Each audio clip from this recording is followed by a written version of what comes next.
are in the Pathfinder 1.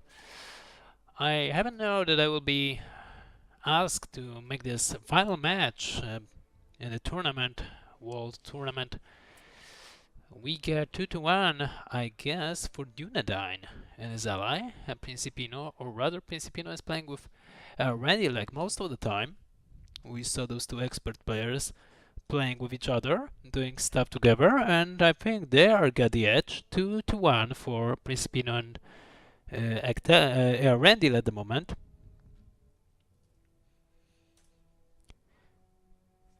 Game out of blue. I just get this game to cast this, and they just asked me to do it. And it's the last game. If of course those two players, which are Orange and Principino, which of course changed their nicknames as Anarion and Isildur, are going to face Dunedain and Alan. Let me change my... Alright, here we go. I'm an observer. We are playing on Wold. It's a World Tournament after all, and it's maybe the last game. It's a best of 3, if I remember correctly. There were 16 players at the beginning, 8 teams, and those two are currently in the finals. The last game, it may be the last game for this tournament. Let me know. Let me know if you can hear me correctly. I wish you do all the games. First stream was half screen. What do you mean? What do you mean? To be honest, I haven't been there. I just came back from work and you got the final match from the finals. And that's how it works. In the top left, we got, in the top right, we got Dunedain and his ally. Yeah, and his ally is going to be Alan playing as Isengard. So World map that we've seen a couple of times. Their opponents are going to be Gondor, Anarion, and Isengard, Isildur. I think that Isildur is Principino and Randy is as playing as Anarion. That's always been on full screen. You got full HD over there.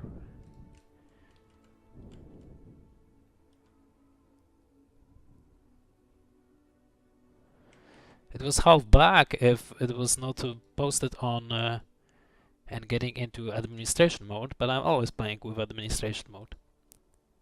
Okay, we got Mary going into the outpost, trying to capture it, or rather deadlock it, since there is no lures yet, of course, because we are playing on 1k, there is no other way. Let's check Dunedain. Yeah, Dunedain is playing as Orange, and Orange is playing as White for some reason, and he's playing as Anarion. If you don't know, if you just tune in, it's the last game. It may be the last game. 2-1 in favor of Ectelion and Orange and Principino. Principino is our recent Pathfinder 1 expert. He's been playing a lot, I guess. Let's check the beacons over there. A little bit of micro by Dunedain, pushing the stop button all the time. Where is the game sound? Oh, there is no game sound. Let me check it. Let me check it. I know it's frozen at the moment.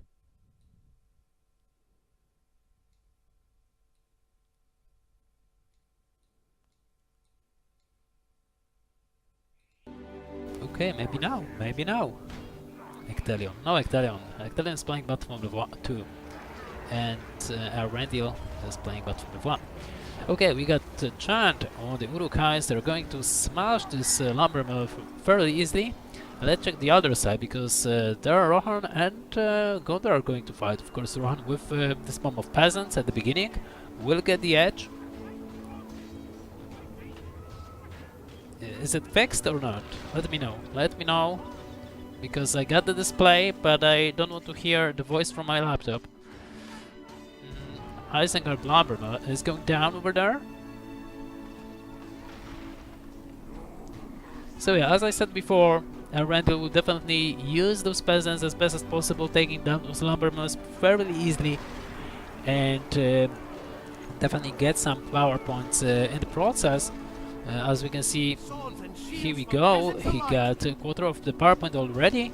He already took down the lumber mill, receiving almost level 3 for his Mary, which allows him to, of course, getting more health and damage from both melee and range damage as we speak, as well as he could deadlock the settlement over here for the Isengard. Let's check what actually Orange is doing all work at the moment for the team. He's trying from both sides, he's trying to micro with Mary, but I suppose that this is what Battle 2x 1 experts do over there. And pretty good micro near the settlement, not allowing the opponent to kill Mary. Mary been looked down, so the settlement is not going to be used by the Isengard for now. Let's check the other side. We got, of course, stables over here for the Dunedain. He's going for knights already, but he doesn't have, as you can see, the cost of the knights is not reduced. He doesn't have those two settlements over here. Really good attack from Orange over there. He was able to take down at least one of those settlements. Of course, Dunedain was able to deadlock this settlement. At least this is what he was able to do it. But over here, oh my god, Orange is doing the work. While his opponent is able to get the Uruk Pit level 2, get some pikes over there, and being able to counterattack or maybe protect himself from the time being, of course. We are here to protect our land. Let's see, we got, of course, Rohirrims, and let me know why Rohirrims without any upgrades are better than Gondor Knights, because it's something weird for me. You got stables for Rohan and Falster, and you got as well Rohirrims cheaper. Of course, you will not receive upgrades from the blacksmith, but still, why Rohirrims are better than Gondor Knights? Let me know in the comment section. There is a chant on the Rohirrims. Receiving one power point, but let's not concentrate on only one player. His teammate Istari, which is Principino, got some trouble over there, but he got already pikes, and it seems that Gondor Knights of Gondor are going in. They're trying to take down some settlements and maybe some sentry towers. It seems that they decided to get away, losing some knights in the process. Not the greatest attack over there, but at least Uruk-hais trying to chase pikes. But they will get away and maybe take the settlement.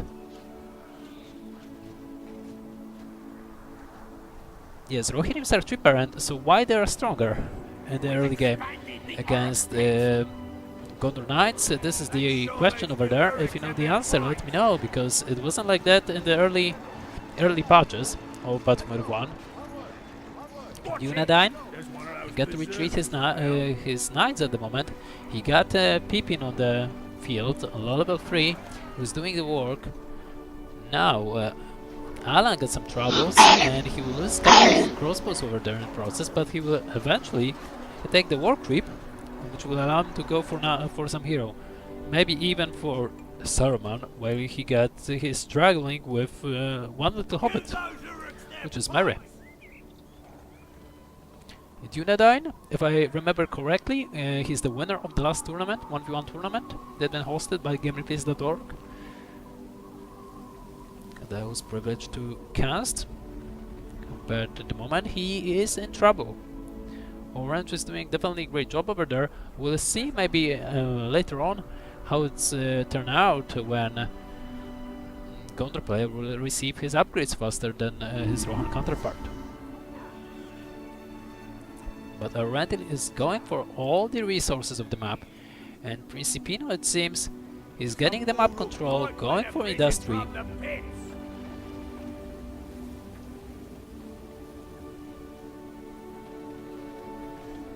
And we got already upgrades for the Gondor Knights over there. They're going to move forward, taking down some settlements, maybe level up those knights. That's really important in the late game, when your knights and micro will be so really important. Pikes moving forward. I'm trying to protect some of those settlements of Orange. Give those Uruks their pikes! But it seems that Rohan player got everything under control. He's going for upgrades himself. So he already got the blacksmith over there, or rather Rohan armory, and he's going for blades as well. So we may say that it's GG. It's really early on when I saw the Rohan is going for the upgrades. Maybe that's because that he got most of the settlements in his control, as we can see, and it's really hard for Gondor player to reclaim them. Even the Isengard player got problem to sustain those settlements of his teammate. Or maybe just Rohan player got some great micro. We got even Theoden on level 3 already. On level 4, Glorious Charge with all the upgrades. This army will be indestructible. Let's be honest. There is the outpost for the Isengard player, but he doesn't have units over there. He got only one battalion over there of crossbowmen, and it's not going to work that well. Maybe Arendil doesn't have shields, but still, he will be able to take it down. There is Theoden as well. With Theoden, those units will receive some armor and damage bonuses. But it seems that Arendil decided to get away and not putting the work onto this outpost, letting the staff live over there. One power point already for Isengard player, which is Principino. But Alan is doing pretty decent work. He got 2 power points, he got Palantir and Warchant. Really good support power points in this stage of the game. But we'll see how it goes. Dunedain, not yet with any power points, 2 power points only for him. He's definitely waiting for some Elfan Alliance, a really good cooperation. Elfan Alliance receiving the Warchant, trying to take down those pikes over there, while Rohirrims are going to destroy some towers, the sentry towers, and move forward. Definitely, it may be really good blow towards the Isengard economy, and Alan got to be careful to not lose any of all of those pikes, because if he will, those Gondor Knights will not do much. Theoden been triggered, and he get to retreat for the time. You get Elfan Forest, and it's for Rohan, for Gondor rather. Let's see, there we go.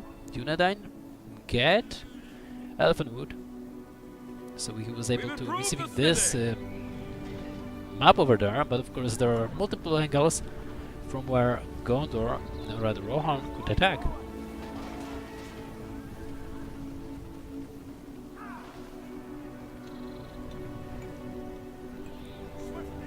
This land prematurely used. There will be another angle of attack, but at the moment no Warchant, no Ranico, and no definitely Theoden on the battlefield. Theoden was forced to get away. Arendil definitely don't want to lose those knights at the moment. Level 6 on them, and all the units, all of his Rohirrims are units got banners already.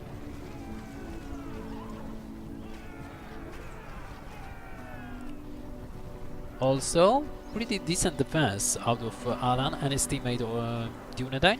They were able to sustain the base of Isengard, which is really important, but there is Principino. Principino is moving forward with the combo army and lures, as we can see. Even he receiving for himself lures after receiving those upgrades, so he got plenty of resources. No balanced, maybe, but it's completely almost mirror, except for Rohan and Gondor, and they're playing on Alan's host, so yeah, that's not fair, but still, it seems like Alan and Dunedain are in trouble. Let's check the power points. We got land, Elfenwood used by the Rohan player. We got Theoden on the battlefield, so we got as well those leaderships from him, as well as the Warchant. So that's going to be hard. Heavy on micro. That's what I like to see. Heavy on micro. Being heavy on micro. And what are those Gondor Knights are going to do? They're going to die. They cannot comprehend with combos, it seems. It's not looking good for Alan and Dunedain. They're losing quite heavily over there, so the opponent can receive lots of power points. Really good micro by Principino with the lures. Sustain this hero on the battlefield, so he could level up even more and more. Here comes heal, and I think that's going to be it. Isengard. Alan is going to be defeated. Maybe they will be able to pick up lures over there, but I don't think so. Knight's been killed, and Alan called GG well played. So that's it. Heal been used by Dunedain, and there is a micro out of lures. A really decent one. Maybe the lures will be killed. Yes, indeed, but I don't think so. It makes any difference over there. Theoden receiving glorious charge. Knight's been killed completely. Level 5 been lost by Dunedain. And the entire base for Alan is going down. There is a glorious charge to show the dominance of the map by the orange. Really smooth game, I got to say. Really smooth game. Fast pace. Definitely at the early stage by orange. He showed the class over there. Really decent micro. And it's time for disconnecting. I don't know why people do it. They cannot just leave. Or maybe I've been kicked. But it doesn't matter. We know who won. We know who won. No, Alan I think left. So we all been kicked for some reason. Or I just been kicked with him.